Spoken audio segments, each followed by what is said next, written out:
Hello Taurus, Sun, Moon, Rising and Venus signs. Kamusta kayo? Sana po'y nasa mabuti kayong kalagayan. Welcome back po sa Star Tarot.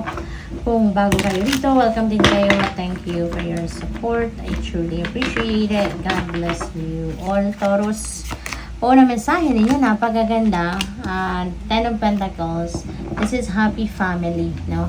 Masaya, magiging masaya ang inyong pamilya. Kasi kung ano yung needs ninyo, ay maaaring napoprovide ninyo, no? Or kung ano yung mga pangangailangan ng pamilya, natutugunan ninyo, no? Maaaring kayo yung provider ng pamilya, kaya, ayun, you're going to be very proud of yourself as well, na napoprovide mo na kung anong kailangan ng pamilya.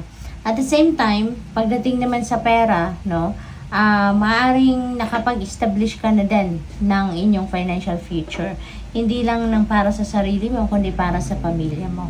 Na secured mo na, kumbaga, no? Yung inyong financial future, yung inyong security and stability for the long term. Kaya, kalmado ka na, kampante ka na, diba? Na kahit kailan mo kakailanganin ng pera, ay meron kang mahuhugot, meron kang mapagkukunan, no? 21, the world. Ayan, so this is time for success. This is time for accomplishments, for achievements, no, for celebrations, kasi yung mga achievement mo, no, of course you are also entitled to celebrate that, kaya maaring may mga celebration, kasiyahan na magaganap dito. And this is ending energy. So kapag may ending, may beginning, di ba?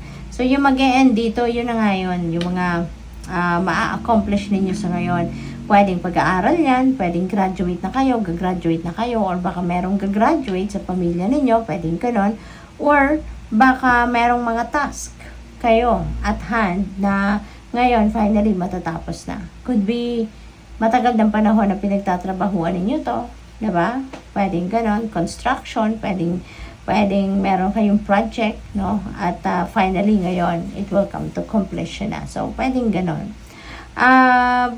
So, meron kayong sisimulang bago, no? Kaya ito, yung parang pumasok siya dito sa portal na to at nandito na siya. So, and she's ready to embrace a new beginning. She's ready to start a new phase in her life, diba? So, ganon din kayo, Taurus. So, maaring ganon na maging sitwasyon ninyo. Na sa ngayon, pagkatapos ng kung ano man ang na-accomplish ninyo dito, after that, handa na muli kayong magsimula, no, ng bagong yugto sa buhay ninyo, sa kung ano man, pwede sa trabaho, karera, negosyo, pag-aaral, relationship. It could be in any area of life.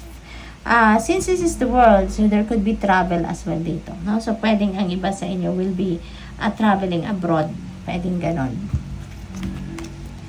Two of Pentacles. Ayan, so multitasker kayo, no, Taurus, marami kayong ginagawa.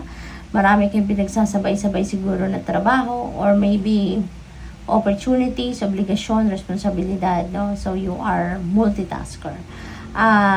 You are attending to too many masters at a time, yung ganon. Maaring talent ninyo yan, kaya maaring komportable kayong ginagawa ang maraming bagay all at the same time.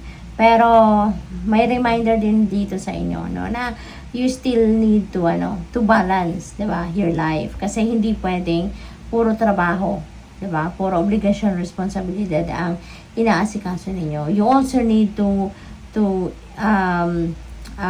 incorporate, 'di ba, yung schedule din ninyo para sa sarili ninyo, no? Spending time by yourself, spending time alone, spending time in caring for yourself, pag-aalaga sa inyong sarili.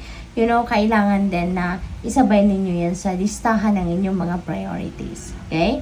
Kaya kailangan na lahat ng area, as much as possible ng buhay ninyo, ay bigyan ninyo ng panahon, or isama ninyo sa budget ninyo ng oras. Okay? So, what else? We have Two of Wands. Ayan. So, may travel talaga ang iba sa inyo. Baka nag-iisip kayo ngayon ng travel. So, pwedeng yung juggle din ninyo rito. Baka nagpipili kayo ng sa dalawang countries, sa dalawang lugar, or more. Maaring yun ang iniisip ninyo.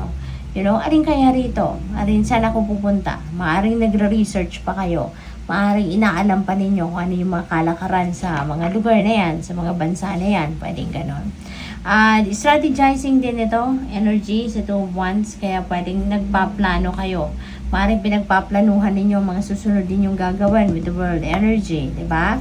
Baka meron kayong pinag-iisipan dito, alin dito yung uunahin ko, alin dito yung best para sa akin kaya, no? So siguro, ngayon, nag-i-evaluate kayo ng sarili ninyo.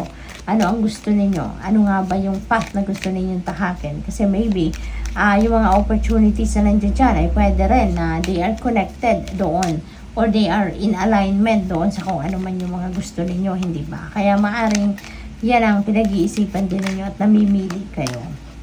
What else? We have woods. Be like woods, calm, soothing, mysterious, and full of life. Ayan. So, parang still be mysterious. No? Hindi kailangan na lahat ipapakita ninyo. Hindi kailangan na lahat ng ideas ninyo ilalabas ninyo. Diba? Kung ano lang yung kailangan, kung ano lang ang hinihingi ng iyong sitwasyon, limit to that only. Diba? Huwag ninyong ibubuhos ang lahat kung hindi naman kailangan. Okay? You need to remain mysterious pa rin. We have resilient, stay as strong as evergreen trees.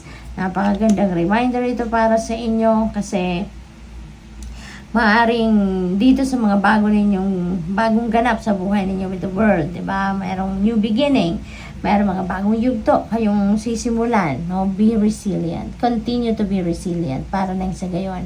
Kahit ano man ang klaseng sitwasyon na medyo, alam mo yun, hindi easy para sa iyo na pwede ma-encounter ninyo. Makakayanan ninyo yan, no? If you are going to practice your resiliency.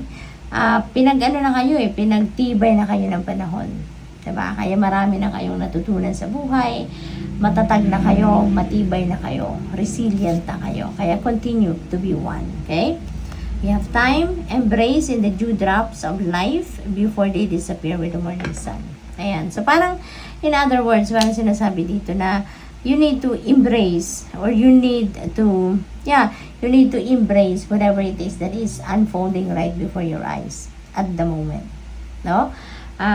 Rather than focusing on the past, rather than focusing on the future, yung ngayon, no? Kung ano nangyayari ngayon sa harap ninyo, yun ang dapat na pinagpo-focusan ninyo, nilalagay ninyo dyan yung panahon ninyo, yung attention ninyo, rather than merong mga nangyayari sa harap ninyo sa ngayon, pero yung isip ninyo naglalakbay, 'di ba? Yung ganon. So, good luck sa iyo. Thank you for watching our live. Namaste.